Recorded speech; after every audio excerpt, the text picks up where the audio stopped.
सबसे पहले हम दो प्रकार से ट्रिपल एट बनाना सीखेंगे। एक तो हम इवन सम संख्याओं का ट्रिपल एट निकालेंगे, एक हम ओड संख्याओं का मतलब विषम संख्याओं का ट्रिपल एट आपको बनाना सिखाएंगे। सबसे पहले हम इवन संख्या की बात करते हैं। इवन संख्या का मतलब है जो संख्या हमारी दो से कट जाए।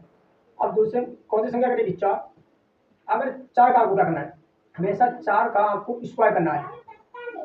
अब स्क्वायर का मतलब होता है 4 को हम 2 बार लिखेंगे तो 4 चौक कितना होता है? 4 को 2 बार लिखेंगे, 4 गुणा क्या होता है? 4 गुणा 4 बराबर कितना होगा? 16। तो इसका जो वर्ग होगा वो होगा 16। और हमेशा ध्यान रखना है जो वर्ग होगा उसको आपको 4 से भाग करना है। हाँ, 4 से भाग करना है। तो 4 से अगर हम भाग करते हैं तो हमको प्राप्त हो जाएगा 4 चौक 16, मतलब 4 प्राप्त हुआ है। अगर इसे काटते हैं तो कितना प्राप्त हो जाएगा? 4। तो 4 में हमेशा आपको ध्यान रखना है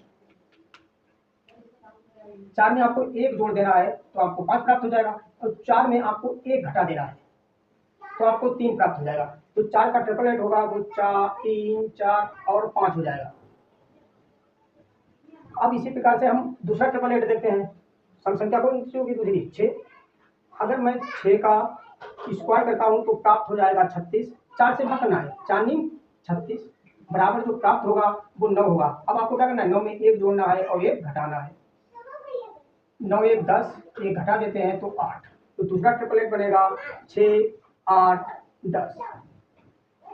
अब हम कोई बड़ी संख्या लेते हैं। इसके बाद में आप सम संख्याओं के ट्रिपल एट बनाना सीखेंगे। जो भी सम संख्या हो उसकी आप ट्रिपल एट आप अपने आप बनाएंगे। अब इसके बाद में हम देखते हैं 12 का देखते हैं, क्योंकि 12 एक बड़ी संख्या भी है। अगर मैं 12 का स्क्वायर करता हूं तो 12 12 होते हैं 144। क्या करना है? 4 से भाग देना है तो हमको जो प्राप्त हो जाएगा 4 × 12 4 × 24। इसमें क्या करना है? 1 जोड़ देना है और 1 घटा देना है। जो प्राप्त हो जाएगा वो 37 और 35। 12 का जो ट्रिपल एट हमको प्राप्त होगा वो 12, 35 और 37। दोस्तों, आपको लगता है कि मैं आपको बढ़िया तरीके से समझा पाता हूं तो वीडियो को लाइक और चैनल को सब्सक्राइब जरूर कर लें, क्योंकि मैं इस समय आपको जो त्रिकोणमिति में जो भी सूत्र हैं, जो भी कंसेप्ट हैं, उन सभी कंसेप्ट को आपको बढ़िया तरीके से बताता हूँ। हाँ, अगर आप भी चाहते हैं कि आप त्रिकोणमिति के सवालों को लगाएं तो जो भी कंसेप्ट हैं उन कंसेप्ट को आपको पता होना चाहिए। इस चैनल पर आपको सारे कंसेप्ट मिलेंगे और बढ़िया तरीके से आपको मैं समझाता भी हूँ। अब हम और संख्या की बात करते हैं। और संख्या का मतलब होता है विषम संख्या। विषम संख्या क्या है? हमारी 3 है।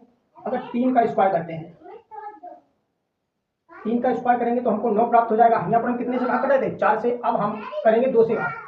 अगर 2 से भाग करते हैं तो 2 चौक कितने होते हैं? 8। 1 बचा है, पॉइंट लगाएंगे, 0 बढ़ाएंगे तो 10 हो जाएगा। 2 पंजे 10। अगर मैं इसे काटता हूँ तो हमको जो प्राप्त होगा वो 4.5 होगा। अब 4.5 है, हमेशा ध्यान रखना है इसमें आपको 0.5 जोड़ना है। अभी हम कितना जोड़ रहे थे? 1, और 1 घटा रहे थे। अब आप क्या करेंगे?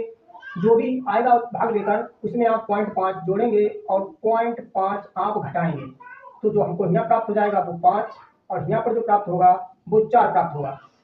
तो हम कह सकते हैं जो हमारा ट्रिपल एट होगा 3, 4, 5। अब आप कहेंगे सर यहाँ पर भी 3, 4, 5 है, यहाँ पर भी 3, 4, 5 है। भाई मैं तो सम संख्या का यहाँ निकाला था, यहाँ विषम संख्या का निकाला है। तो आप देखिएगा यहाँ पर 3, 4, 5 है, यहाँ पर भी 3, 4, 5 है, क्योंकि यहाँ पर हमारी 4 संख्या थी, यहाँ पर क्या थी? 3। अब हम अगला देखते हैं, इसे 5 देखते हैं। अगर 5 का स्क्वायर करते हैं तो हमको 25 प्राप्त हो जाएंगे। अब हमें 2 से भाग करना है तो हमको जो प्राप्त होगा वो होगा 12.5। इसमें हमको जोड़ना है 0.5 और घटाना है 0.5। जोड़ेंगे तो हमको 13 प्राप्त हो जाएगा और घटाएंगे तो हमको 12 प्राप्त हो जाएगा। तो हमें ट्रिपल एट मिलेगा 5, 12, 13। कितनी देर लग रही है आपको? अभी तक आपने चैनल को सब्सक्राइब नहीं किया, अब तो चैनल को सब्सक्राइब कर लें। अब हम एक कोई बड़ी संख्या देखते हैं। हम देखते हैं 11।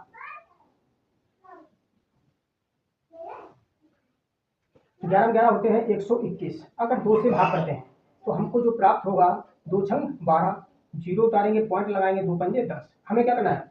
इसमें जोड़ना है 0.5 और इसमें घटाना है 0.5। अब तो आप आसानी के साथ 61 और इसे घटाएंगे 60। तो हमें ट्रिपल एट मिलेगा 11 का 11, 60 और 61।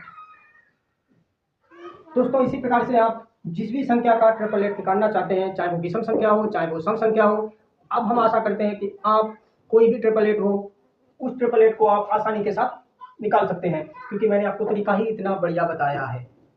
अब आपसे मिलते हैं अगले वीडियो में त्रिकोणमिति के अगले कंसेप्ट के साथ।